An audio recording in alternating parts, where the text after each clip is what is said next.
His influence on the 60s and 70s is undeniable, from the Memphis soul sound with Stax Volts Records through his highly successful solo career, which predated and influenced disco, rap, and hip-hop. Isaac Hayes is here, a man who was self-taught on piano, organ, and saxophone, and began his recording career in Memphis in 1962. By 1964, he was playing sax with the Marquis, which led to his relationship with Stax Records, and eventually, Isaac became a session musician for that label. In the studio, he backed the legendary Otis Redding and met up with songwriter David Porter.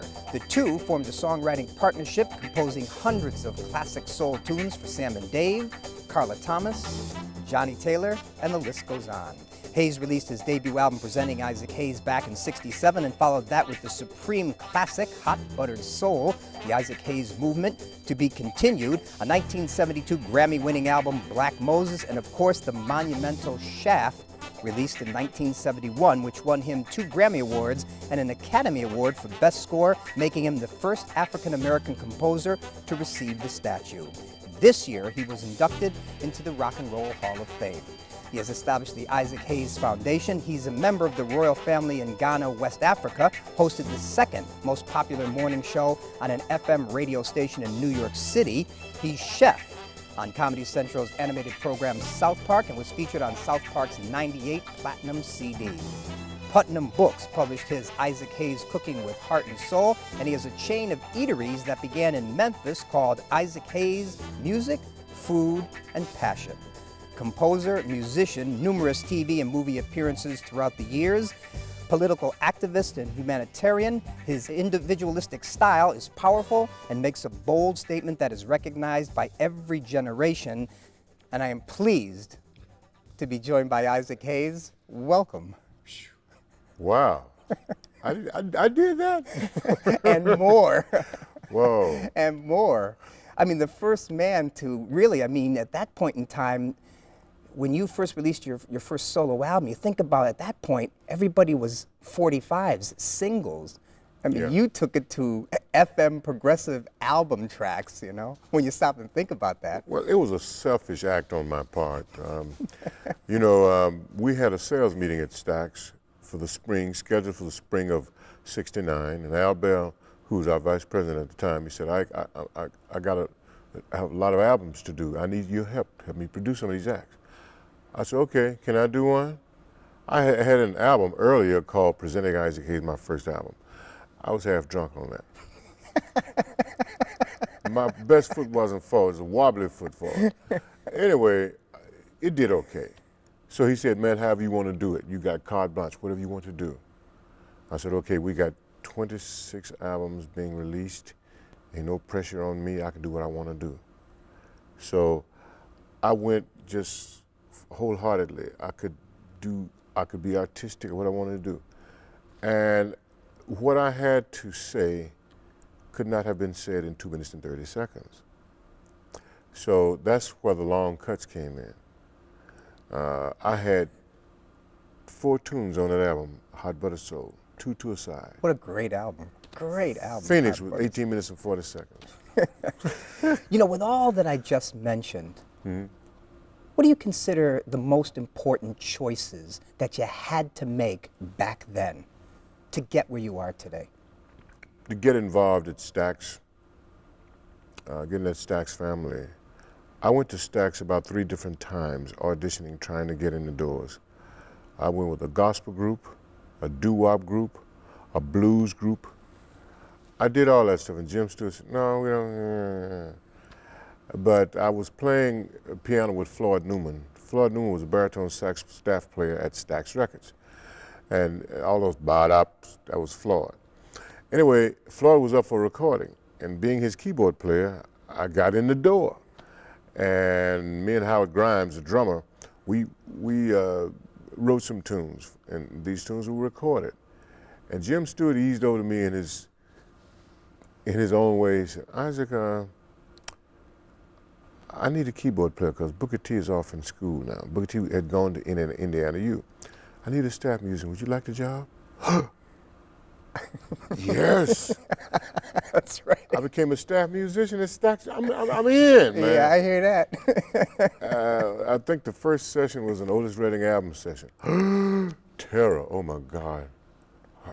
But it was so sweet. Right though. into the fire. So sweet, man. Otis, this guy was charismatic.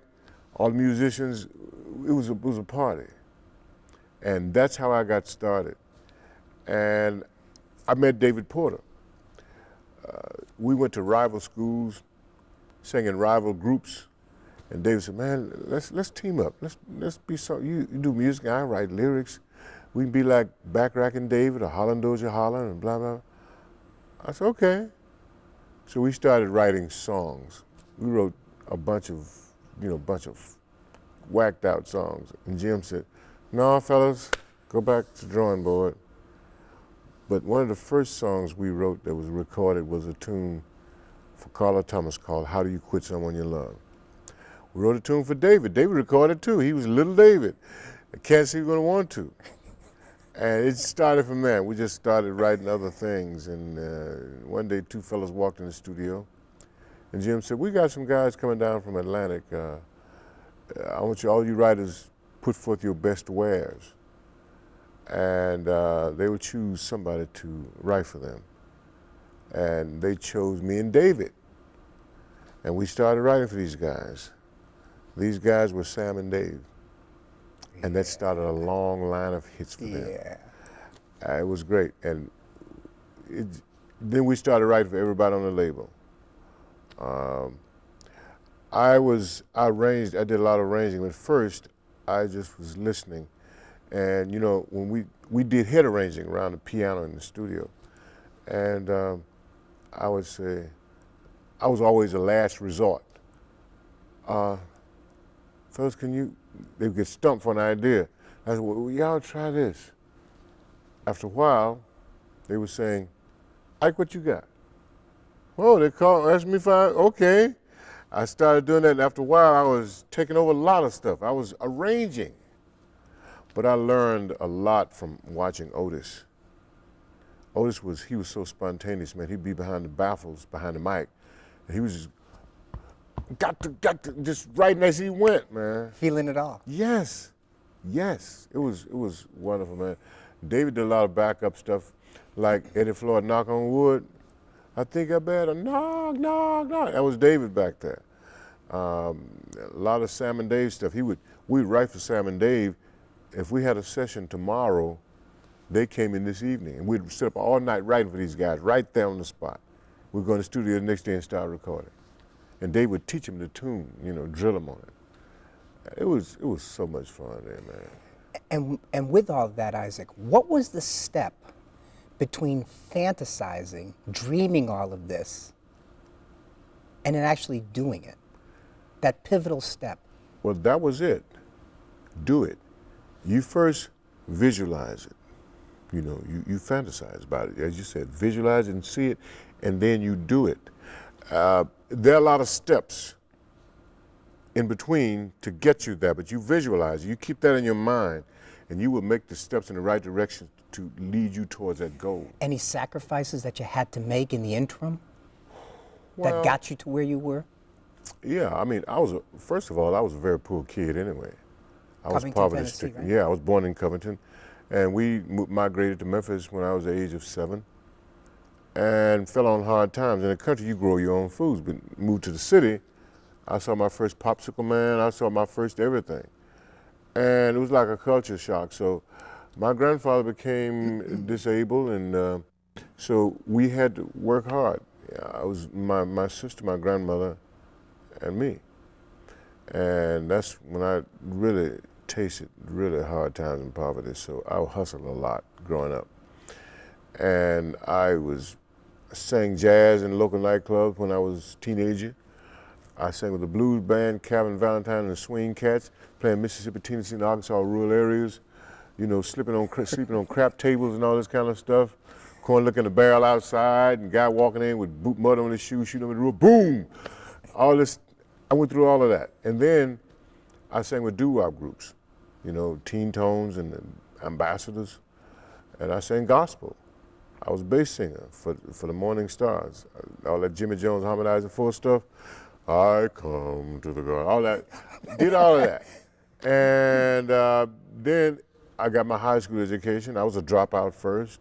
They got me back in school, won 7 scholarships in vocal music, didn't pursue it though, because the bug was get off into the music and actually performing.